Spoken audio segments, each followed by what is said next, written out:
the Australian Hunting and Beyond podcast with Matt. The hunting journey continues.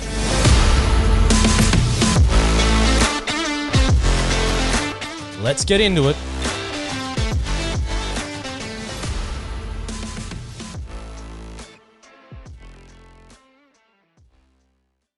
Okay, you guys know I'm a PE teacher, so I obviously have a passion for fitness and nutrition and all those things, I should say. So tonight, I've reached out and said, hey, I want to talk about nutrition.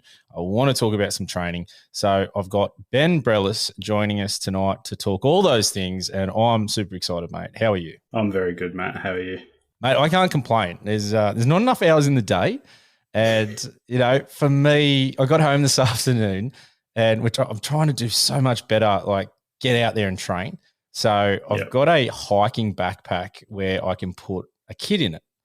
And at the moment, that's sort of, I've got 1-year-old twins and a 3-year-old. So I'm throwing the 3-year-old in the backpack, and he's probably a good 15 odd kilos now. And then I'm pushing the dual pram with the twins in it and, throwing them a little bottle of yogurt to try and just pacify them so I can do a little bit of training. And I'm pretty lucky it's quite hilly around here. So we the wife and I get out there, try and smash some exercise out and just try and imitate a bit of hunting. And that's one of the things I've found really difficult it's really hard to imitate hunting. Like I've done a lot of sports training and played a lot of different sports and, at a pretty decent level for most of them. And it's always easy to train for them because it's, you can really target that specificity and make sure that you're doing what you need to do. Hunting's different. I can't just walk around the suburb holding a gun. And, that's a weight that you just, I don't know, maybe I'm silly here. I just don't want to walk around holding a wooden gun. I don't know. Yeah, probably safer not to do that. Might get the cops coming to check you out. Yeah. But it's definitely something that I don't see too many people in the social media space discussing or really trying to replicate. So, a lot of my training I do is geared around hunting. But, at the same time, I'll walk. I remember one hunt, I walked for 7.5 hours straight and covered 6K. And it's like, you're not really going to do that in your own time. You could do, a kilometre in 10 minutes if you really want to walk properly. There's definitely some conditioning methods like I put up the other day. Of my brother, who is my stunt double, as he's commonly known in the family, of really trying to replicate some hunting within the gym, but then also loading up the pack and doing a big walk. Lucky where I am, there are some nasty hills. So it does give you that little bit of simulation. But definitely it's very difficult to do. I run a lot. I love running. And I always find that I can go out and I can run for an hour comfortably. It doesn't bother me. But then I get on I was chasing the wife this afternoon with the kid in the backpack. And man, I was battling. And we sort of laughed because I'm always walking ahead of her. I just walk a lot faster. And it just wasn't panning out like that. And your fitness is such a funny thing because you can train really hard or you can do lots of runs. But then when you get into the mountains, when you're walking up steep terrain with a pack on, it doesn't really help that much. Like it's obviously doing something, but you're not talking about it making a massive amount of difference. That's one thing that really I've noticed and I need to get better at. Yeah, and like that workout that we had the other day was that HICT, so the high intensity continuous training. So that's, having a spin bike where you can really adjust resistance and, you're doing 10, 15 minutes of it because it is going to absolutely knacker you and destroy your legs. But you kind of are doing these, I guess, when I've hunted, doing these bursts where you either are going up a really steep incline, you're feeling a bit gassed, but that may take you 10 minutes depending on how many times you're stopping and you're glassing and what your objective is. And then from there, it's like, okay, we've got that lactic acid burn in the legs, you're puffing, okay, so your cardiovascular system's taken over. And all right, let's load up the pack now. Let's replicate having an animal in your bag and walking it out. And like a distance we try and do is 5Ks or 60 minutes, whichever one comes first. That seems to be our hunts we've done, that the areas we get to go, that's our pack out.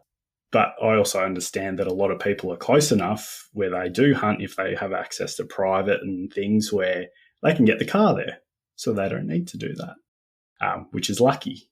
But also doing that kind of simulation at least once a week, I find is going to be very good at, I guess, the injury prevention side of things as well. I see a lot of blokes, got the good pack, got this, because my back's crook.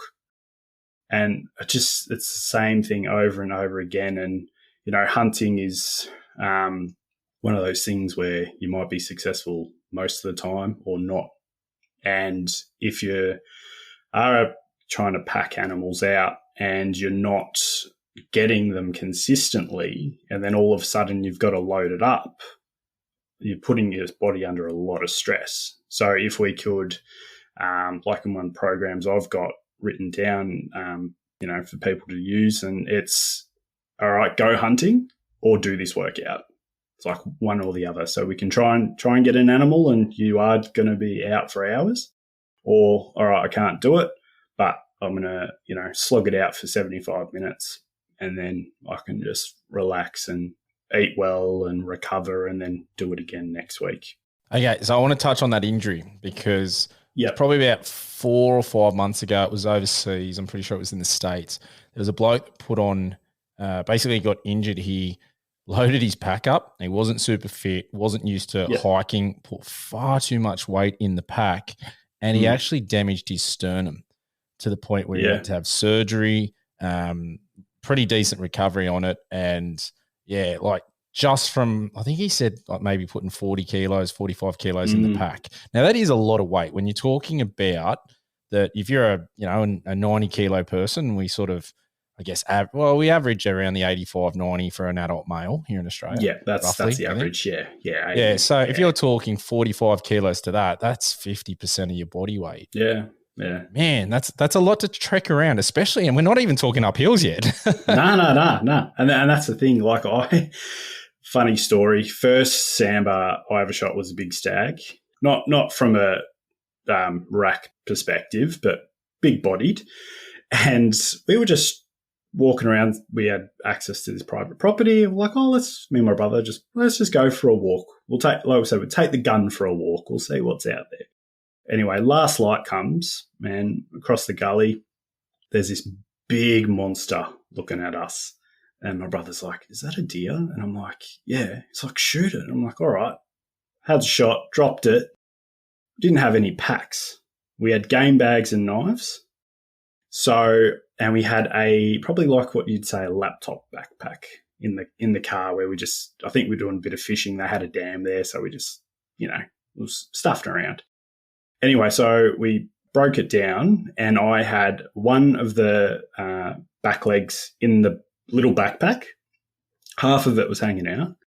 Then over my shoulders, I had in-game bags, like fabric ones, I had a front leg in each one and backstrap in each one.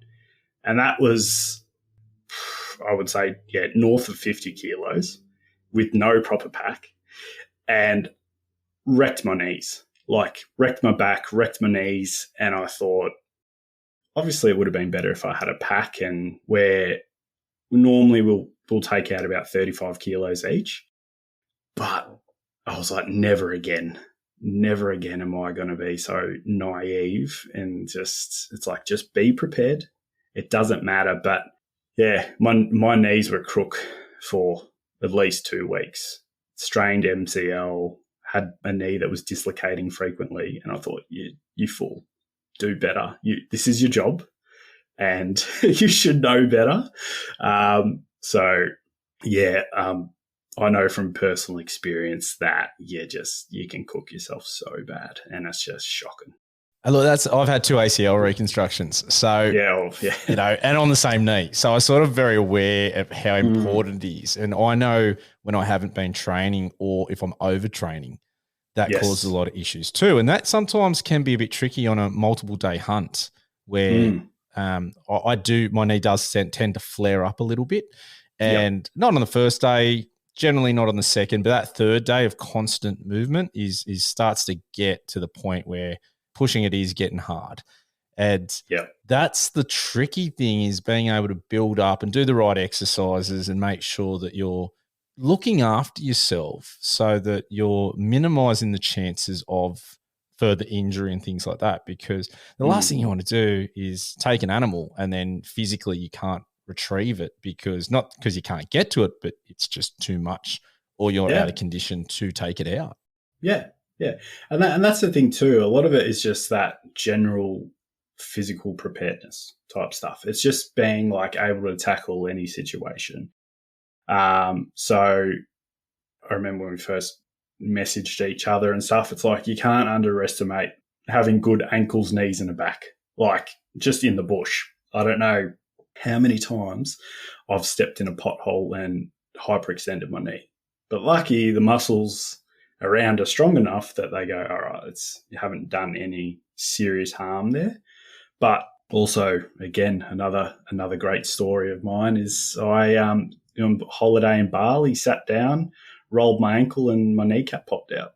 And that's from having hypermobile joints, not doing rehab properly. And learn your lesson. But now going into the bush and walking around, it's like, all right, the exercises don't have to be fancy. It doesn't have to be squatting and deadlifting hundreds of kilos. And a lot of the time it's just, okay, what are some exercises that are going to keep your ankles strong, or what muscle groups? It's like, well, just work your calves. So that can be calf raises. It can be just walking around on the inclines and things like that. And, knees, especially with ACLs, having good hamstrings, it's going to separate, you from injury and not being injured. And we got to think too that our lower limbs and stuff are, it's 3 main points. It's the hip, the knee, and the ankle. So a lot of the time, if there's an issue at the knee, it's probably, I guess, projected from the hip or the ankle, because that's the midpoint. So it's got to give way. And I know for me personally, my hips are crook because I sit down. If I'm, doing marking assignments for university, I'm sitting at the computer 40 hours a week, and the hips go, the back goes. But it's just, all right, let's break it down and let's figure out where are you weak and where are you strong, and let's just make it all, I guess, work as one complete package. My hip flexors are really tight, and I do a lot of stretching and whatnot. I found that as I get older, I'm nearly 40. So as I get older, I've found the importance of stretching daily has really assisted in reducing injury and allowing me to do a lot more movement, and I've got a lot more mobility in my joints because of it. But it has made a big difference. And, I used to get a crook back from the hip flexors. That's where the problem was happening. Yep. And it was pretty bad. I'd actually go out on an angle forward and to the right. And that happened when I wasn't stretching and I wasn't doing a lot of strengthening exercises. That could happen a couple of times a year, and I'd be sort of out for 2-3 weeks at a time. At one time, it was like 6 weeks. It was ridiculous. Yeah. But the more I stretch and the more I've worked on my core and building all the muscles around, and as you said, it doesn't have to be, you don't have to be in there and throwing weights around like a Hulk. It can really be, just making sure your technique's good, making sure that you're focusing and training for a specific type of what you want to do. And I think a lot of people get turned off by doing training because they're unaware of the differences, and they're not sure, okay, I'll just go in there and throw some weights around. That's not exactly how it goes. So do you want to sort of talk to our listeners and say what would be the best type of training for the hills? Yeah. So from a weight training perspective, I love to do whole body workouts. I just feel that, especially for people that are new to weight training and just exercise in general, start with whole body, because you can do, if you break it down into the movements, you've got upper body push, upper body pull, lower body push, which is like your squatting kind of motions, and your lower body hinge movement patterns. And I feel like a lot of the stuff now is these fitness influencers that are bodybuilders and stuff, and they're like, oh, go in and do your upper body and do 4 different types of bench press. Your chest is going to be ruined and you're just going to be so sore that you're not going to want to train. And I actually, during COVID, I had to transition to online training, and I had a client that was training his legs once every 3 weeks because they were so sore. So I made him train his legs 4 times a week, because I was like, you're not going to get stronger. You're a soccer player. How do you get on the pitch? Like, I don't understand. So we broke through that mental barrier, and he's like, oh, my legs don't hurt anymore. I'm like, yeah, because you've adapted. But yeah, so it's those, I guess I would do three whole body workouts a week, focusing on those big movement patterns, and then having a really good warm up. So I would always include, some rehabilitation exercises. So anything for the lower back, the upper back, core, glute work is going to be massive for climbing up those hills and stuff. They're your powerhouse in your lower bodies. Is, boys, have a booty like the girls want one, because you need it so you don't get your back all screwed. And then from there, I would then rotate that with some form of aerobic work. So your cardio or your conditioning side of things. So like I said at the start, it's having that, that simulation hunt almost. And that can be, on days that you do normally hunt. So depending on work schedule and things like that, if you go out on a Saturday, do it on a Saturday. Do it on Sunday. And then around that, having that other higher intensity work where you are getting that heart rate up, depending if people tracking it, if they've got a Garmin or a Polar, the red zone, is probably the max areas. So trying to do some stuff that is getting you up there, because if you are having to go up a hill and you are feeling a bit, stuffed, you don't want to be panting and breathing and the animal hears you and then it runs off. And you want to be able to get up there quietly, efficiently, then be able to sit there, glass, etc., take your shot.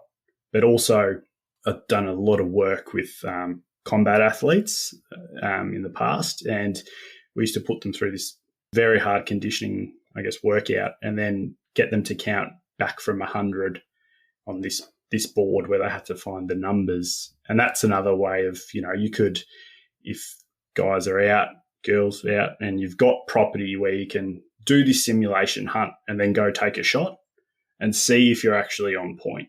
Because a lot of the time, if you're finding that you're missing shots or whatever, it's probably gassed and you don't have enough oxygen in your brain and you can't actually process what you're doing. So yeah, it would be getting that heart rate up and then having a recovery conditioning workout. So that's just some steady state cardio. Nasal breathing is really good for calming down the nervous system.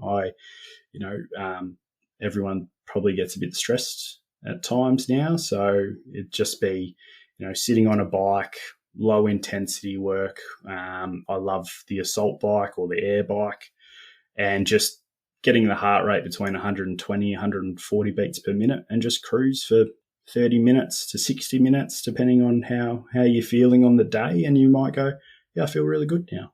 And then you've actually been productive, but you've also, you recover, because it's good to train hard, but you also got to recover just as hard. So yeah, I know I said a lot there, but 3 whole body weight workouts and then 3 conditioning. One would be the simulation, one would be a recovery, and one would be, a mixture of the your harder stuff and your easier stuff. It's funny, like I track on my Garmin. I love my Garmin watch because, training in that heart rate zone. And one thing I find is I will go on a long run, but I can't stay in the zone I want to stay in because I just keep pushing myself too hard.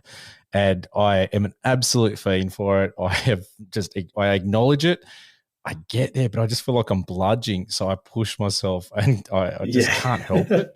It's one of those things. It can be really tricky when you train because you've got two sides of it. If you train on your own, sometimes you can't motivate yourself well enough. If you don't train on your own, you've got someone else there doing it. It's a lot easier, but that also then takes a bit more time. And, for someone like me, a couple of young kids, long drive to work, I'm very time poor.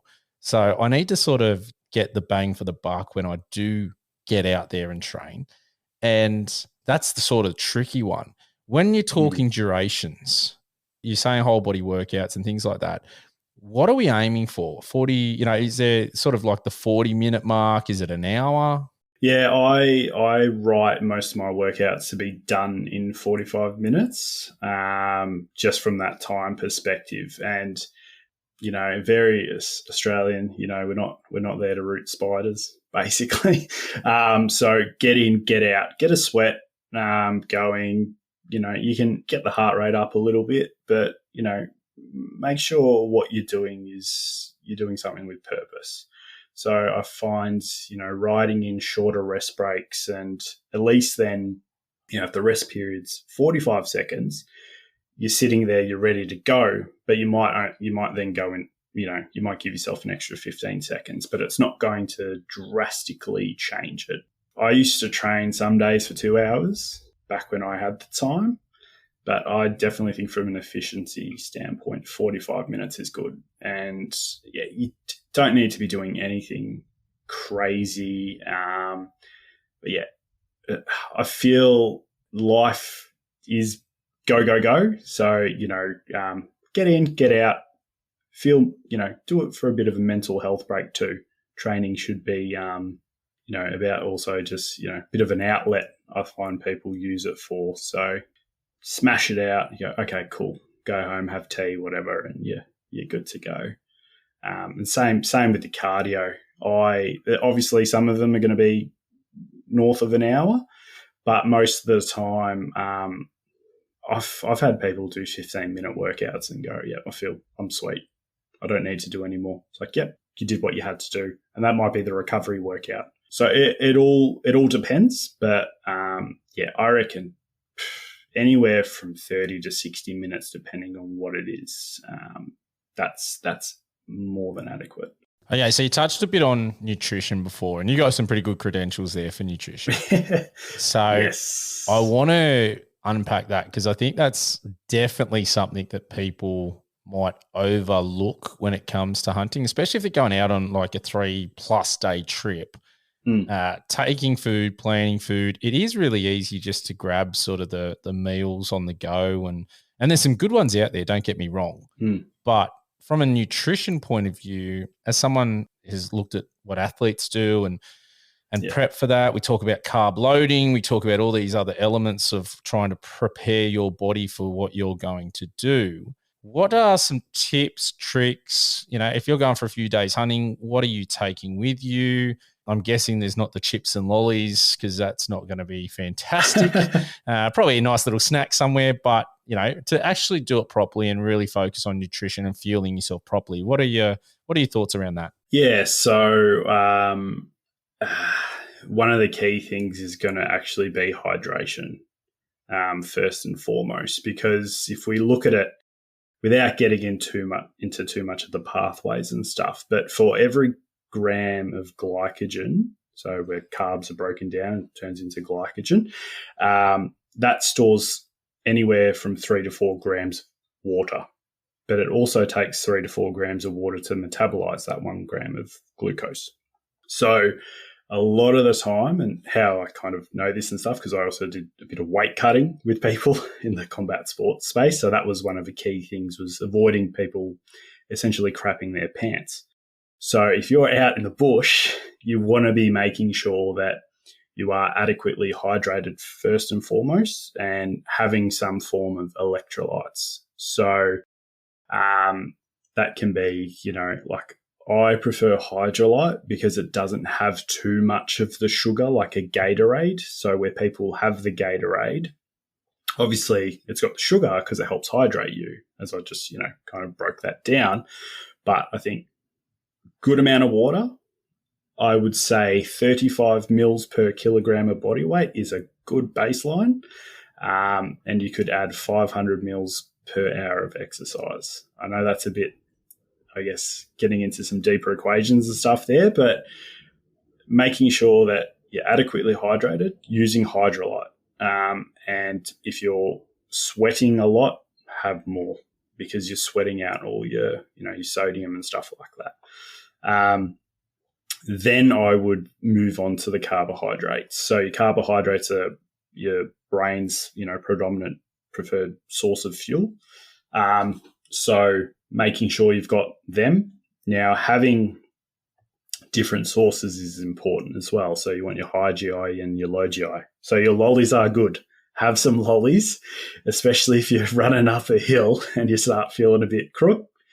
Just have a lolly, and then have something that's a bit lower on the GI index. So, it could be, muesli bar or something like that. And that's actually a technique that we'd use in the hospital for people with diabetes. If they start having a hypo, we give them a bit of sugar and then we give them something 10 minutes later to just slow release. So then their blood sugar does stabilize. So yeah, definitely a good variety of carbs. I like rice. Obviously, if you're going out for a few days, how, I guess, achievable is that? But because a lot of the time you're cooking rice in water, you're actually hydrating yourself when you're eating it. So it is, again, beneficial. And then having, a bit of protein as well, because our body is, we're predominantly made of protein. So it's just going to help, recover and, stop any muscle soreness, really. And then just having a good variety of snacks and things as well. So I love taking out a bit of venison jerky. I feel that's my way of saying to the universe that, yes, I am eating it. I'm not just shooting it and leaving it in the freezer. So I would like another deer, please. But it's definitely having some high protein, high fat kind of snacks as well. So just nuts, trail mix is another great one.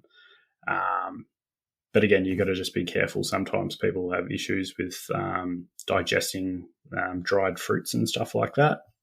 And it could be a fructose allergy or for whatever reason. But most of the time I find it's people that aren't drinking enough water and they can't actually break the food down properly.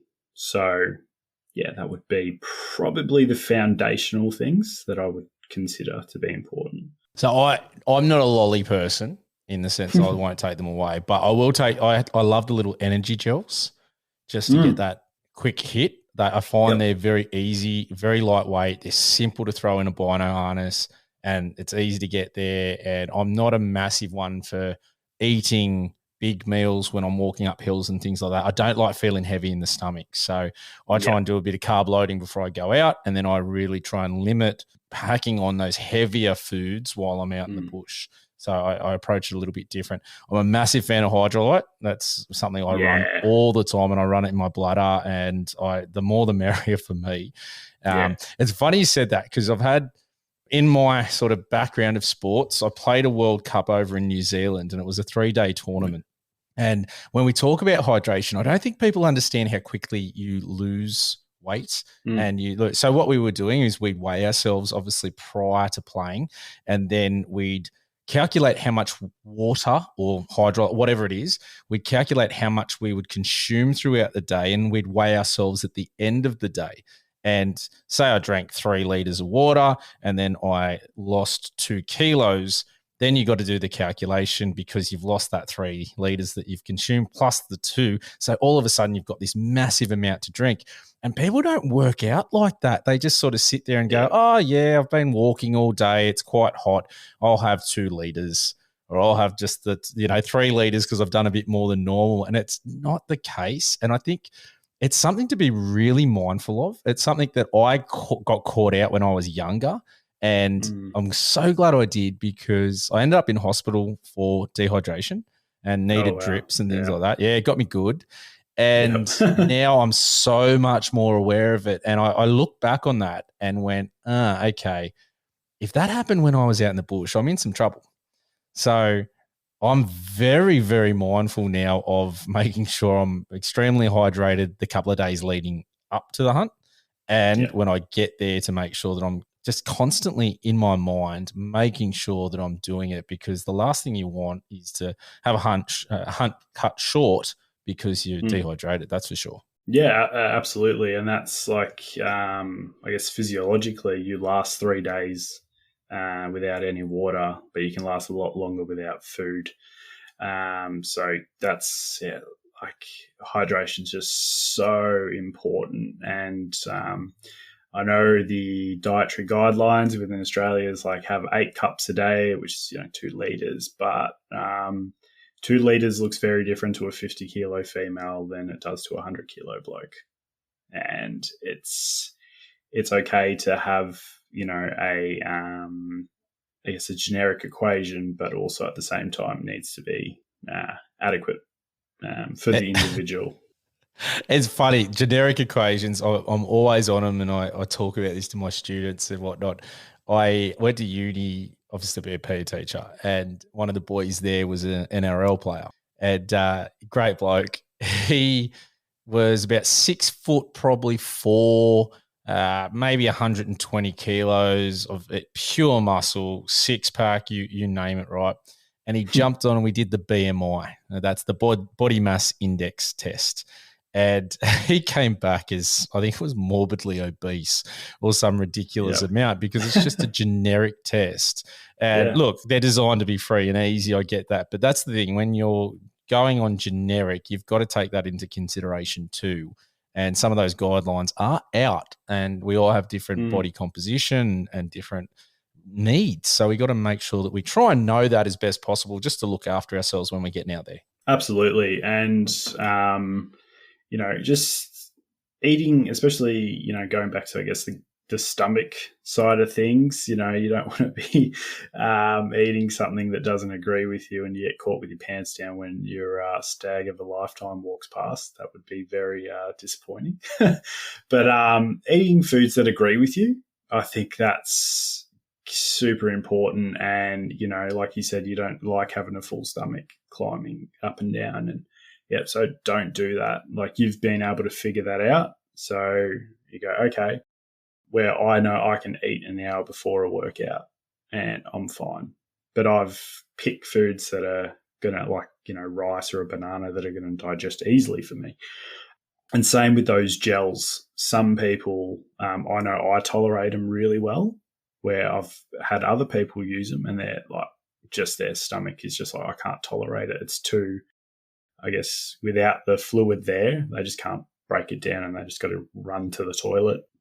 So, I know it's, I guess, working in a hospital, I am surrounded by people going to the toilet and having gut issues, but it is definitely one of those things that, having worked and doing a lot of weight cutting and stuff, and a lot of people come to me for gut issues, it's always something that's having adequate hydration and foods that agree with you. They just go hand in hand with having good, a happy stomach, basically. It probably goes without saying that if you're going to be going out for a few days, don't take foods you've never had before or you're rarely eating, because if they react badly, like it can almost ruin a trip. Yeah. Well, but we, as people, we do some very strange things. Oh, we do. Yes, I agree with that. So it's like, stick to what you know. And again, that's a form of conditioning. So doing things that, I guess, your body's used to. So even if you are willing to walk around in your camouflage with your pack on, it's coming even back to the training side of things. It's going as far as wearing the same clothes that you would on a hunt for your simulation hunt workout, because you got to get used to it. It is different. Hunting clothing's very different to, a pair of trackies. Boots are the one for me. Yeah. 100%. That's, yeah. People will just chuck on a pair of boots that they haven't worn for ages or not even to break in and they're out and about. And even training wise, there is a big difference between my joggers and the boots that I wear out and about. Mm. They're not even close to training the same. No, not at all. And that's the thing too. You got to think, all right, then your feet, your arches get tired. Then your feet you're not making as good contact with the ground because your feet actually hurt. You might be getting blisters. Then all of a sudden you've got that issue where, all right, the ankle's going to start to go a bit weird. Then it's going to translate up to the knee, to the hip, to the back. So it's just simple things that, you could call it like the 1%ers, but it's just doing things that are going to make you, I guess, just that little bit better. Because, yeah, that 100% the boots, massive one. So, yeah, I agree 100%. Do you know much about the benefits of eating wild game? I mean, I love when I see like the Cameron Haynes, he's just an absolute weapon of a human. And, I was listening to his podcast the other week with Joe Rogan, and they were just talking about the difference elk meat, in their opinion, just makes, that they just feel so sensational on eating that.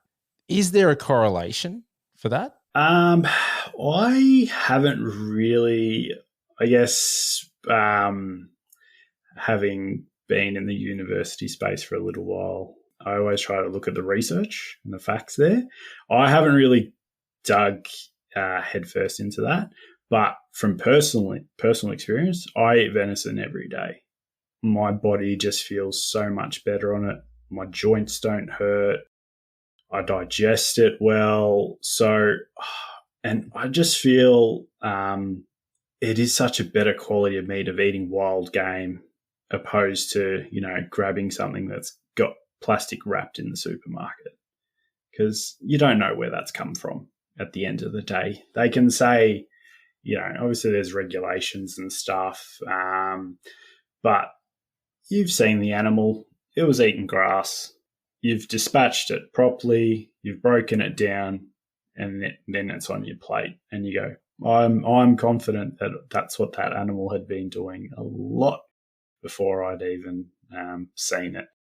Where from the supermarket, we're not too sure the stress it was under and things like that. But nutritionally, like red meat, venison, that's going to have all your B vitamins, which are important for, energy side of things, iron, which again for fatigue.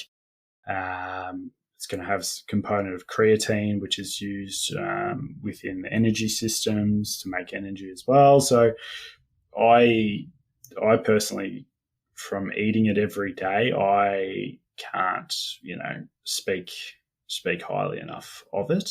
And then I like to do that, as well as, growing my own vegetables and things like that where possible.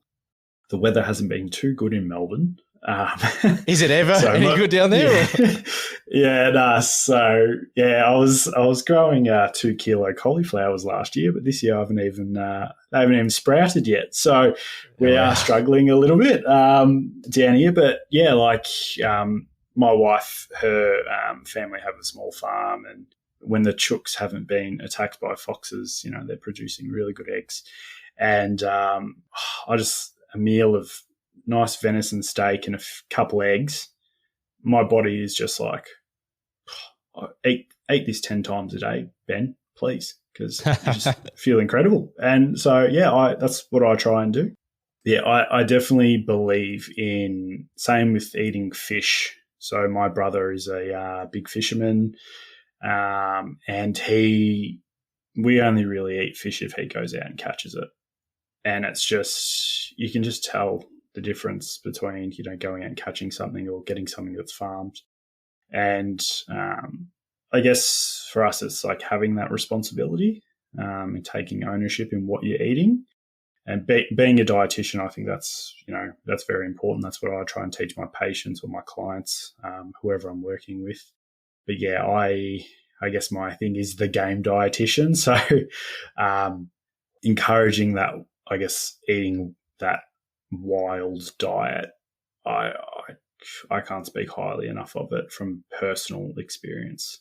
I think, for me, I've always sort of said the best way to eat is as natural as possible, and eating foods that are as close to what they should be is going to be of benefit to you. The more it's refined, the more hands are on it, the more it's processed. There's just so many elements to it that if you can steer clear, you do, and that helps out.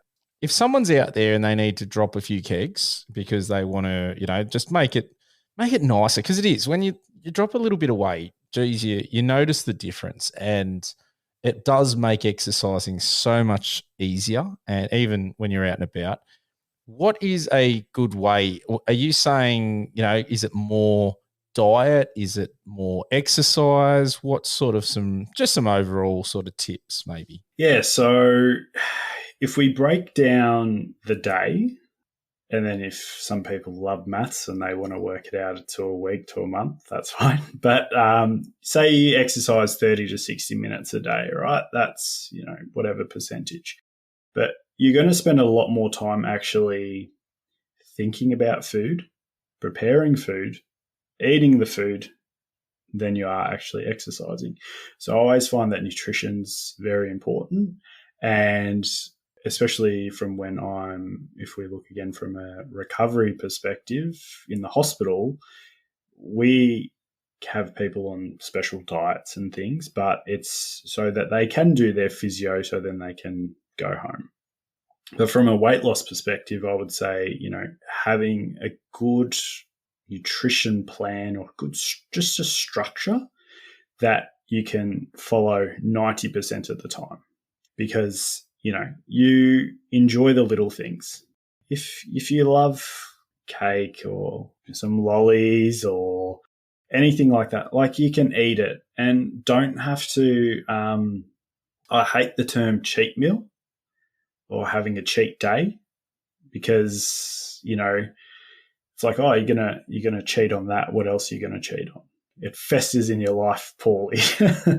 But make room for those things. If you want to have, a treat every now and then, have one. It doesn't matter. That one meal isn't going to derail you from your goals. And I think that's where people get too obsessed. And I was one of those people where I would stop going out to dinners because we're going to the pub and I can't have a parma and chips. Then you call it palmy in New South Wales, maybe. Yeah, palmy, mate. We're Palmer in Victoria. They try and call it palmy down here, but I say no. But can't have that. So best thing is structure and looking at things that are gonna, I guess, if the goal is weight loss, okay, protein is very satiating, so it fills you up. So try and base your meals around protein. So that would be, and it don't have to weigh it, don't have to measure. There's the whole thing of like using your hand. Have 1 to 2 palms of protein with each meal. So if you're a female, probably 1.5. If you're a bloke, you could have anywhere, 2.5, depending on how, I guess, big you are. Eat that first, and then from there going, okay, I'm going to have some veggies, whatever, to fill up. And then your complex carbs, so your things like your potatoes and rice, like, people have really given carbohydrates a bad rap. I don't know why. They're like, we've highlighted their importance earlier, but, have them around your training, so pre and post. And then if you feel like a sweet treat, have some fruit. I like to say they're, berries and things like that. They're like nature's Skittles. Just have them. Make a nice fruit salad every evening. And it's full of fiber, so it's going to fill you up. Because, like, people will drink a couple glasses of apple juice, or 3 glasses. That's 6 apples. You're not going to sit down and you're not going to eat 6 apples. You just can't. The fiber will you just get full. So the protein, carbs around the workouts, fruits for a bit of a sugar hit, plenty of veggies, and plenty of water. That would be probably the key there. And then on the flip side of that, with performance, having carbs spread evenly throughout the day, just to make sure you're constantly, making sure the muscles are nice and saturated and full, so you can, perform at a higher level. I think the carb part, it's really interesting. I think people sort of demonize carbs because they are more, I guess, calorie dense, and it's easier to put weight on because you have 100 grams of protein versus, 100 grams of, pasta. They're definitely very different in how many calories they are, and it's much easier to put on weight from obviously eating the carbs. And I think that's where people don't, if they're not understanding of it. But I mean, it's so funny. I talk to people and I've got a few diabetics that, they really struggled that carbohydrates turn into, you mentioned before, glycogen, and they didn't understand that's a sugar, and that's what the body breaks it down into. And they would go, I'm diabetic, but I've got to eat a heap of fruit and what? I'm like, hold on. No, you're eating way too much. Like, your body can't handle that. You need to have a look at your diet here and tone that down a little bit, because they didn't get that. They're like, but I'm not eating sweets and I'm not eating cakes. And it's like, that's not, yes, they're full of sugar, but what you're doing here is you're not eating much more healthy, or what you should be either. It's a little more trickier than that. Yeah, and that's the thing. Like, food is just, everything's going to be valuable under the right conditions. And from the calorie perspective, you got protein and carbs that for every gram they're worth, I think, 4 calories, and fats are worth 9, and alcohol's 7, I believe. That should be right. I mean, I do have a master's, so I should know those things.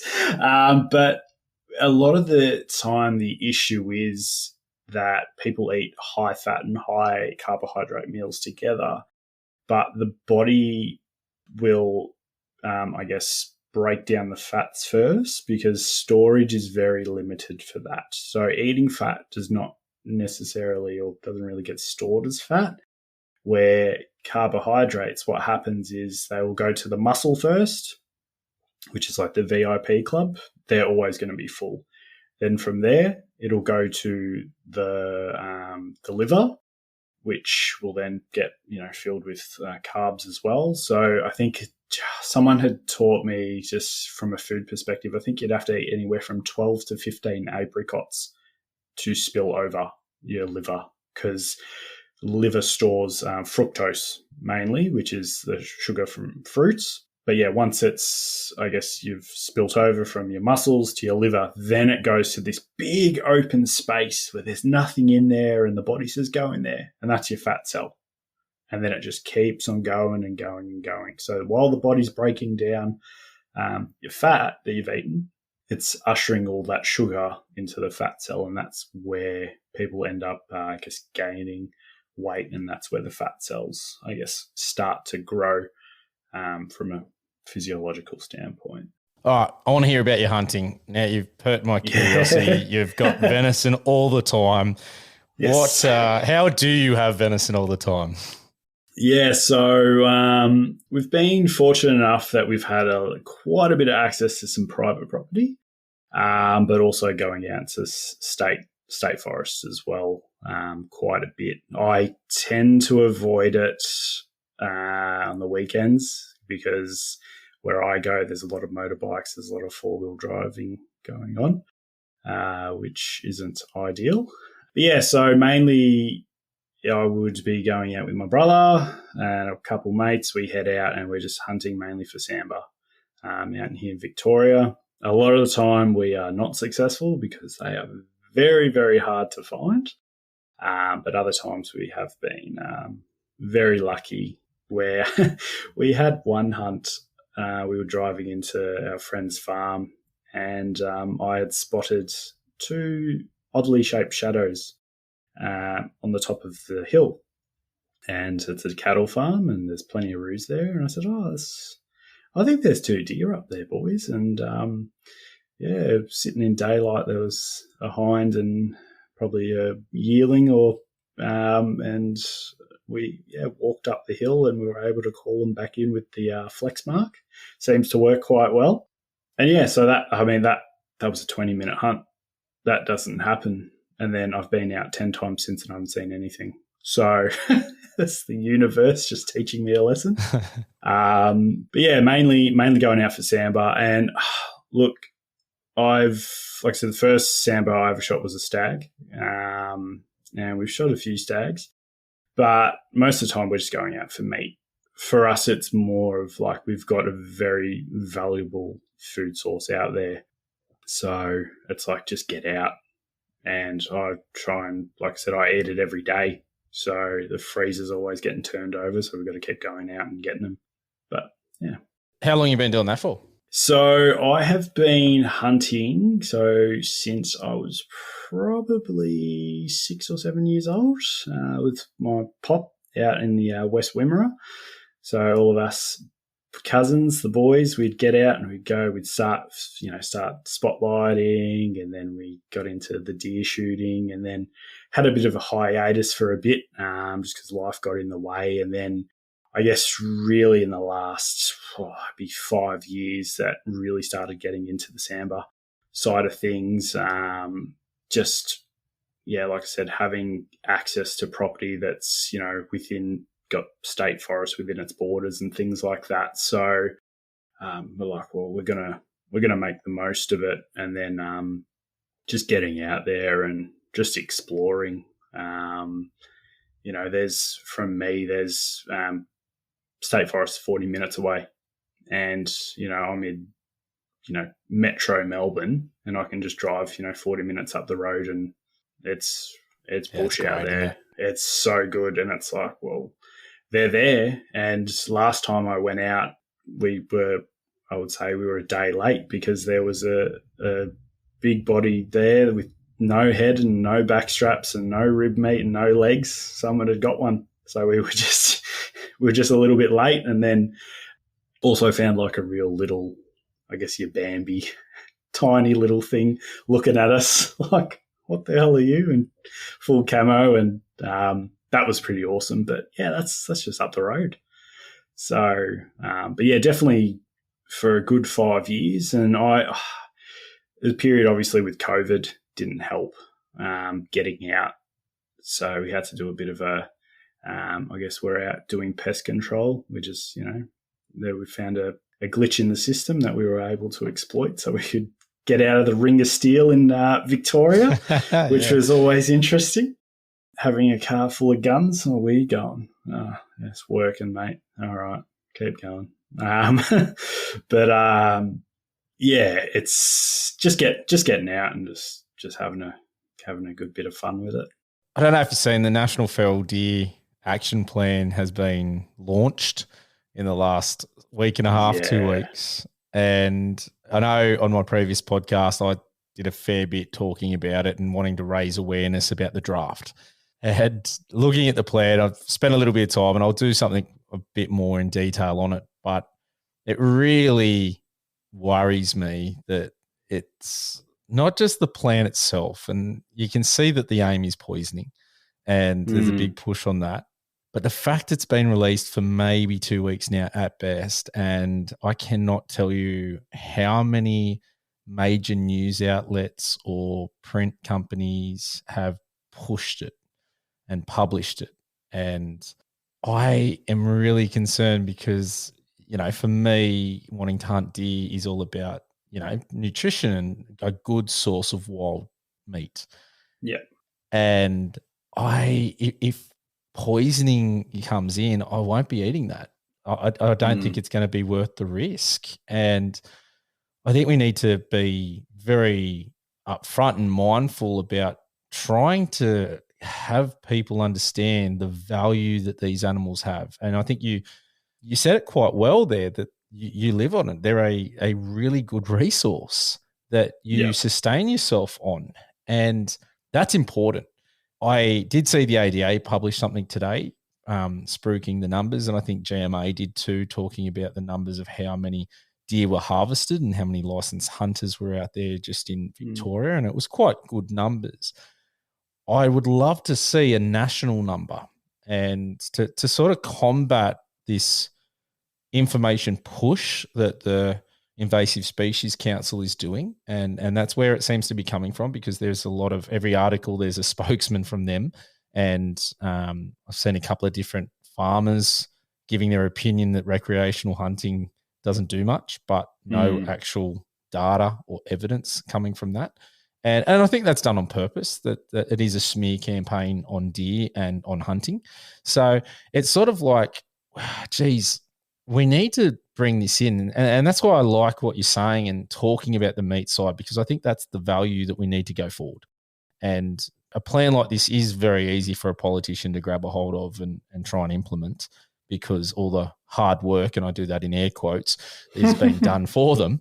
But yes, it has left out so much of the whole picture. There's a lot of puzzle pieces missing that they need to be out there. And I'm really hoping that some of our big shooting bodies and game bodies are going to be out there, and they're going to try and hit the media a little bit harder and try and stop this misinformation.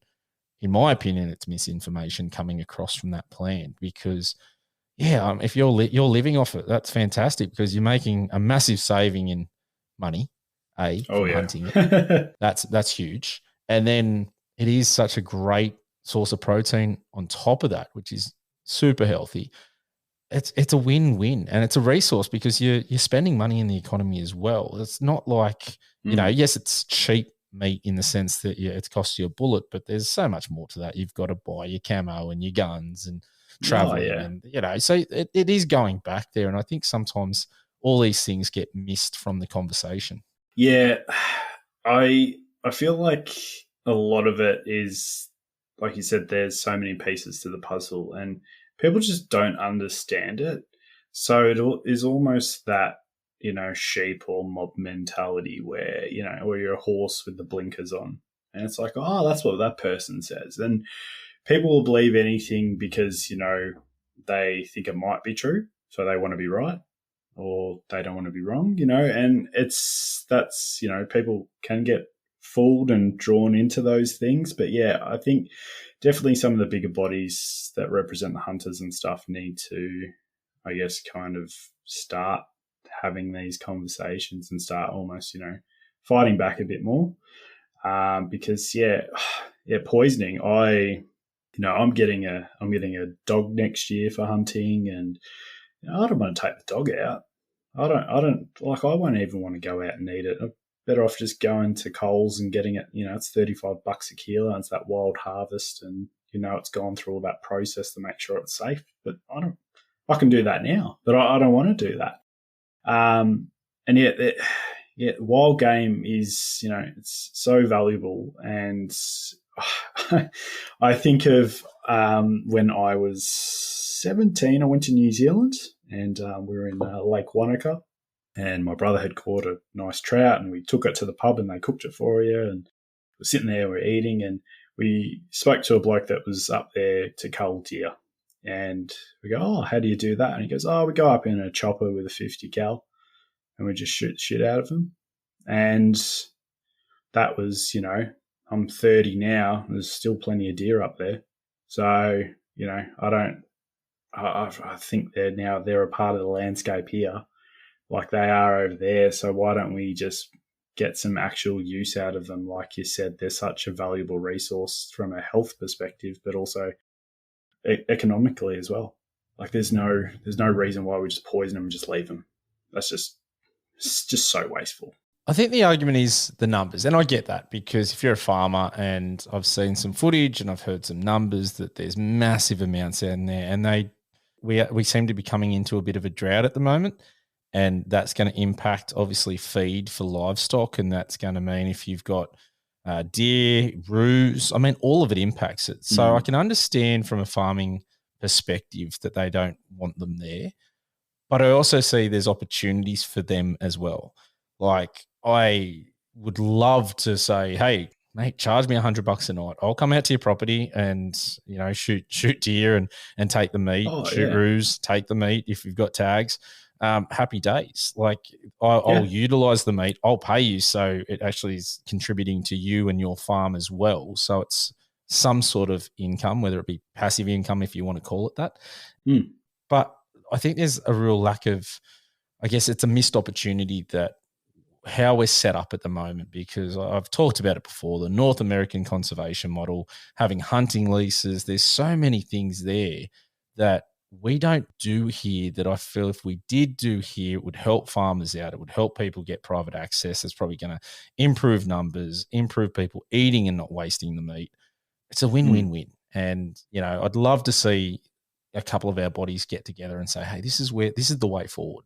This is the way. Yeah, absolutely. And I know that from family, that have hunted for generations, and that, farmers were obviously, we could say back in the day, were a lot more open to people coming in and helping, do the pest management and stuff. But then you get a few bad eggs that will go on, and they'll shoot cattle and they'll shoot water tanks, and farmers, it's hard enough with, I guess, that. So I guess there's probably those few people that have ruined it, that ruined the trust there, where, yeah, absolutely, like, with SSAA have that farmer assist program that I've heard of. Like, I haven't participated in it because I've had a few issues at a range once with SSAA, saying, oh, you bloody hunters and this and that. So it's like, well, I'm not going to pay a membership to you. And I know that the episode you had on last week was great, and, having some actually good hunting representation, love it. It's needed. It's seriously needed. Jeez, I hope they get in down there.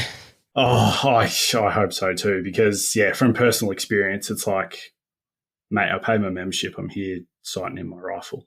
What do you mean, you hunter? What's that got to do with anything? I don't understand. But anyway, that's a story for another time. But yeah, I think definitely collectively, yes, yeah, that for farmers it is a serious issue, and a lot of the access we've got is farms, and they're just like, oh, just get rid of them. Well, yeah, we can take an animal, but we've only got so many freezers. So we can't, be filling it up all the time, even though we are eating it every day. But yeah, I think collectively people need to come together and actually hear every side of the story and go, okay, what can we actually do that's sustainable at the end of the day, so everyone has a win? Because, yeah, otherwise it's just wasteful. You touched on there that there is a few bad eggs that do the wrong thing, and there always is going to be. I know people that have shot animals over the fence, and I don't want to be associated with people like that. And for me, I sort of look at it and go, I'd love to see some sort of, I don't know, like not an Uber, but like an Airbnb for hunters, where property owners could rate them and post it up there. And even if you had to do courses or something along those lines, geez, that would be good to have something there that the property owners could have some sort of confidence in, that could be rated, that people could see straight away, and, almost like a Tinder, but for hunters, swipe left or right, I don't like the look of that fella, he's whatever. For me, that would be just such a win of being able to get the opportunity for more people to get access, more people to shoot deer, because I think that is the way forward in being able to say, the more people that have it, the more people that share it, the more people that go, hey, this is a valuable resource. And I personally think that there's nothing better than food to be able to do that. And the cost of living's going up.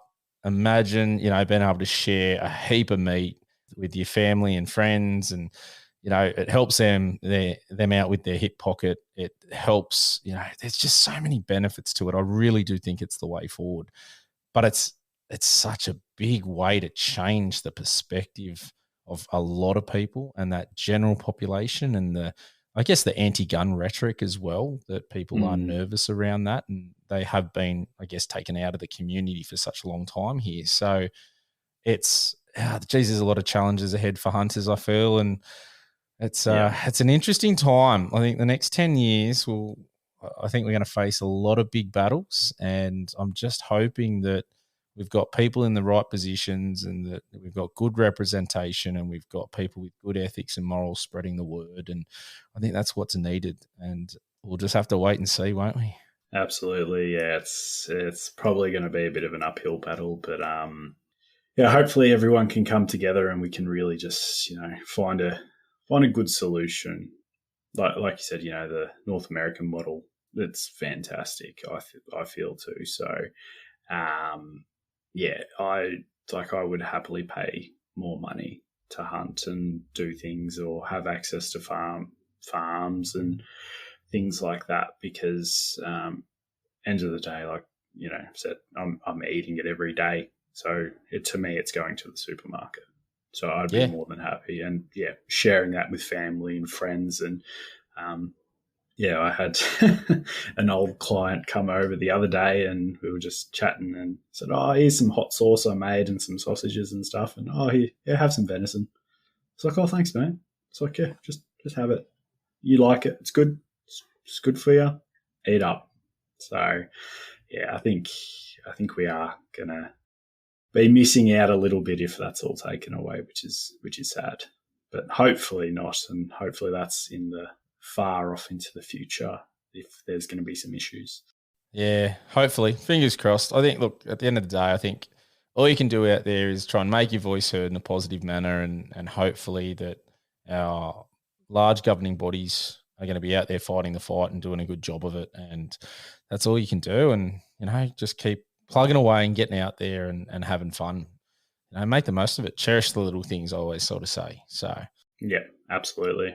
A lot of good info tonight. I'm really glad we did this and we spoke about these things because, it's probably not something that people, when they think about hunting, they really start to focus on training or nutrition or anything along those lines. But it is something that's pretty important. And you see the guys that are super fit and tackling those mountains all the time, and they train for it. And, I think it's like anything that you really want people that if you're going to be chasing it that hard, you've got to approach it with that sort of athlete mind. Yep. Or mindset, I should say. But yeah, pretty cool. But hopefully our listeners enjoy this one and they take something out. I know there's been a couple of things I'll take away and think about my training and maybe switch it up, and hopefully it helps out next time I'm in the mountains. Yeah, that's it. I hope so too. So thanks for having me on, Matt. I really appreciate it. Mate, no worries. Do you want to give your Instagram plug so people know where to find you? Yeah, so I'm the Game Dietitian. Just that's my name on there. Also, you can the catchphrase. And also got my website. So that's just www.thegamedietitian.com.au. So there's stuff on there if people are interested in working with me, but also I'll try and put out plenty of useful content in between my 60 to 80 hour weeks.